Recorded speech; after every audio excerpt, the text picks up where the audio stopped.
করার কথা ছিল না আমার খেলাধুলা আজকে রামগঞ্জে। তো দর্শক সবাই বলছে আগে দুটো খারাপ খেয়েছি, সবাই আমার কমেন্ট করেছে ভাই একটা বড় লিগ দেখতে চাই, বড় লিগ দেখতে চাই। তো আজকে এই জিনিসটা আমি দর্শকের উদ্দেশ্যে আমি ছিলাম যে আল্লাহর মধ্যে আমি আজকে ভালো খেলে দর্শককে উপভোগ করলো।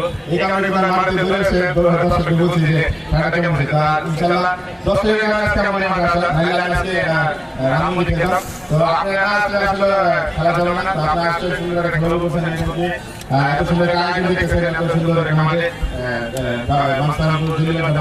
তো এই কমিটি কিন্তু জানেন আপনারা প্রতি বছর এই টুর্নামেন্ট ছাড়বেন যাতে সবাই আমাদের এখানে সব দর্শকের দেখতে গেলে এসে খেলা উপভোগ করে।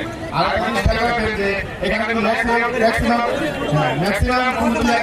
দর্শক তো আপনাদের কিন্তু লাভ পাওয়া যায় এক দর্শকরা আমরা খেলা উপভোগ করছে। তো আমাদের কিন্তু ওরা খেলা দিবে, তো ওরা ভারত থেকে খেলা করতে হবে।